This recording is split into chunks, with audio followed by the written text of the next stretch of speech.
Bom, pessoal, a gente hoje vai dar início à parte da FCC 2008, né? A parte de hardware e software básico. O que seria isso? Seria na parte de hardware toda, né? A parte de RAID, a parte que pede placas, alguma coisa dessa natureza. E a parte de software básico seria o sistema operacional, mas não naquele esquema de processo, né? Não muito entrando em processo, aquela parte Tannenbaum, mas em ambiente, né? Ambiente Linux, ambiente Windows, entenderam? Então a gente não vai, quando eu falo software básico, não é a arquitetura dos sistemas operacionais, vamos dizer assim, é mais a parte de ambiente. E hoje eu devo dar uma moderada na voz, porque eu estou meio gripado, mas a gente vai começar hoje com a prova do metrô, né, de São Paulo. Então a questão número 1 do material de vocês fala assim, ó: o tipo de codificação Unicode de comprimento variável que pode usar de 1 a 4 bytes por caractere consiste no... Bom, a gente tem o seguinte, ele dá essas opções, certo, aqui pra gente. Essa aqui, ela nem existe, né? A UTF-3, pelo menos eu não vi. E aí a gente ficaria, por exemplo, com esses três. Sendo que 4 bytes, né, como ele fala aí, nós nos restringiríamos a essas duas aqui, o TF-8 e o TF-16, né, que são codificações, né, de símbolos para a transmissão. Ou seja, cada símbolo a gente vai codificar de acordo com esse padrão, para que a gente possa fazer a transmissão de caractere e da própria informação, certo? Só que aqui a gente tem duas frases que falam o seguinte: variável, tamanho variável, certo? De 1 a 4 bytes. Por quê? O 16 são 16 bits fixos. E o 1 a 4 bytes, tamanho variável, a gente vai chegar à conclusão que seria na nossa alternativa C. Rivaldo, isso é uma questão normal, certa? Não. É o tipo da questão assim que normalmente você pede critério ASCII, né, alguma coisa dessa natureza, lembrando que 1 byte é suficiente para representar o ASCII, né? O ASCII. Normalmente as questões tratam de codificação ASCII. Aqui ele está pedindo o TF, né, que também é um padrão conhecido, mas assim, não são comuns questões dessa natureza. Aí de onde raios a FCC tirou essa questão? Como eu já falei, a FCC tem duas características. A primeira é questões imediatas, ou você sabe ou você não sabe. A segunda é a seguinte: ela costuma copiar muito da internet. Então, aquilo tudo que a gente fala, estude por bibliografias consagradas para poder fazer a prova, na FCC muda um pouco, né? Porque ela tira ipsiliteres da internet. Se vocês forem ver, isso daqui está justamente na parte de codificação da onde? Da Wikipédia. Justamente uma das fontes que nós costumamos repudiar para provas mais pesadas, né? Por quê? Porque tem muito lixo na Wikipédia. Tem muita coisa boa que foi retirada de bibliografia consagrada, mas tem muito lixo. Essa daqui é o tipo da questão que tem lá. Eu sabia de cara? Não. Agora eu estou sabendo. Se cair outra, provavelmente eu vou saber, porque eu pesquisei e fui lá. Antes eu não sabia. E onde é que você viu isso? Na Wikipédia. E mais uma vez, não é comum você pedir esse tipo de codificação. Aí agora que a gente já estudou, a gente já sabe.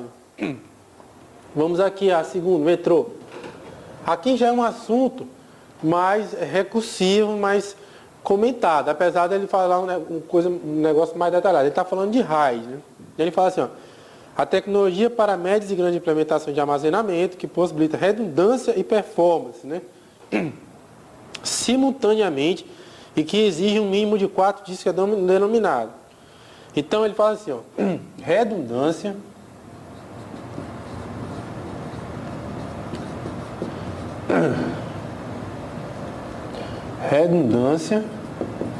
e performance. Não vou escrever tudo não, né? Performance.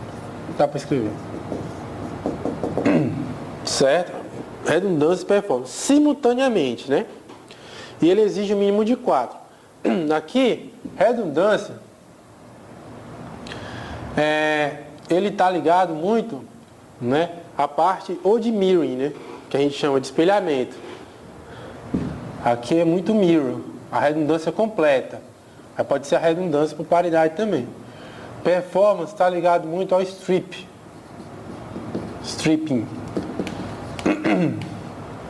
Você escrever em vários discos, né? Como se fosse um e você poder ler e escrever muito rápido. Aqui seria o espelhamento que causaria redundância. Aqui a gente tem todos os RAIDs, né? O RAID, isso aqui seria o RAID 0. Stripping seria o RAID 0. O mirror seria o RAID 1, né? O RAID 2, ele quase não é utilizado. O RAID 4, o RAID 2 com o RAID 3 quase não são utilizados. O RAID 4 precisa de 3 discos, sendo que um deles fica a paridade, está no mínimo 3, né? O RAID 5 é quase a mesma coisa, o 4, mínimo de 3 discos, sendo que a paridade é distribuída.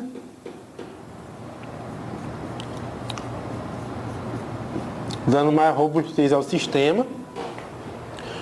Então, só o 1 está falso, porque a gente só teria redundância. Só o 2 está falso, o segundo quase a gente não usa. Você vai ver muito pouca coisa sobre o 2 e o 3, eles nunca foram utilizados na prática, na realidade. O 4 está falso, porque aqui mínimo de 3. O 5 está falso. Esses de 0 a 5 são os RAIDs mais comuns. Aí depois você faz as derivações. RAID 6 com duplo grau de paridade para recuperar até 2 discos. Aí é no mínimo 4, mas ele não está representado aqui. E aqui esse 10, na realidade não é 10, que seria a nossa resposta. Ele é o RAID 1 mais 0. Ou seja, eu pego um disco, 2 discos, 3 discos, 4 discos pelo menos, né? Aí eu faço um espelhamento, eu faço um stripping entre eles, ou seja, escrevo em 2 discos como se fosse um, gravo tanto aqui como aqui para velocidade e faço um espelhamento disso em outros 2.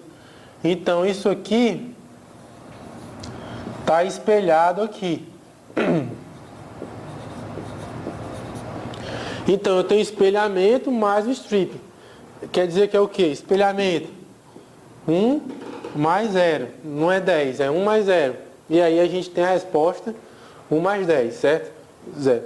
No RAID, ele é assunto recorrente, né, em banco. Então, revisando. RAID 0, stripping. Pegar vários discos e escrever neles como se fosse apenas um disco só. Pego vários discos e agrupo. Não tenho nada de redundância, mas eu tenho performance. Aí uma palavra-chave é stripping. RAID 0, performance. RAID 1 seria o mirror, né? Aqui o RAID 1. Ou seja, espelhamento total. Só que por que a gente espelha tudo? Porque é caro. Se espelhar tudo, você vai ter o dobro, né? O overhead vai ser de 50%, é muito caro. Mas, em compensação, você tem um máximo de redundância, 0 e 1. 2 e 3, vou colocar aqui, e 3. Quase você não usa o terceiro, 2 e o 3. Está representado por SCC, os dois são muito parecidos, né? Mas você, pouca coisa vai ver sobre eles dois. RAID 4, no mínimo 3, paridade toda. Como é que é feita a paridade? Através de uma operação lógica, né? Eu faço uma operação lógica entre 2 operandos, o terceiro ele é em problemas. Eu posso perder o disco de paridade por completo, né? A paridade, o disco de paridade, ele só é utilizado na hora de recuperar. Com isso, esse disco quase não é acionado. E aí a gente fica com esse disco, do ponto de vista de armazenamento, ele está preenchido. Mas do ponto de vista de acionamento, de leitura escrita, ele fica ocioso, né? Muito ocioso. Aí o RAID 5 vem corrigir isso, né? Com a distribuição da paridade entre os discos, e aí a gente tem um balanceamento disso daí, diminuindo aí o overhead, né? Por 1 sobre N. RAID 1 mais 0, que é esse que eu mostrei para vocês, seria um stripping, depois espelhamento. A gente ainda teria um RAID 6, que seria com duplo grau de paridade, e a gente conseguiria recuperar até 2 discos, né? Porque em determinados sistemas um disco só não é suficiente, a gente teria que recuperar aí até 2 discos. E aí existem outras combinações de RAID, mas os mais importantes são esses que eu falei. Outra, a RAID não é solução para recuperação de desastre, isso é uma solução ou de alta disponibilidade ou de contingência, né?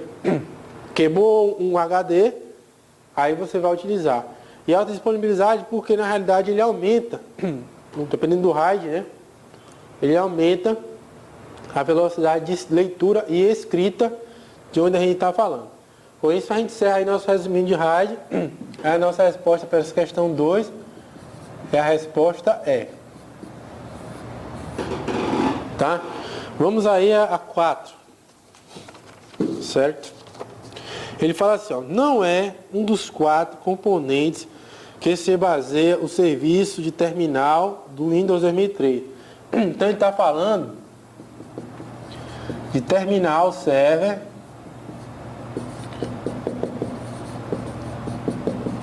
no Windows 2003.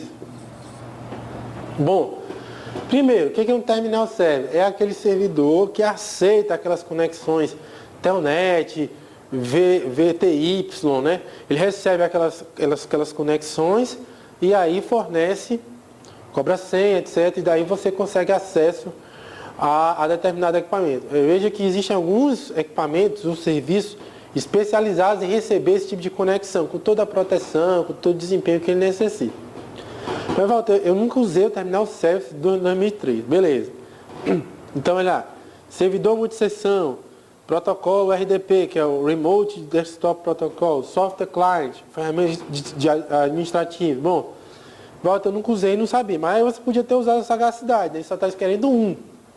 Então, a gente podia procurar uma alternativa assim, mais absurda, ou mais familiar. Bom, no mínimo você tinha que conhecer o IIS, né? Que é o servidor web,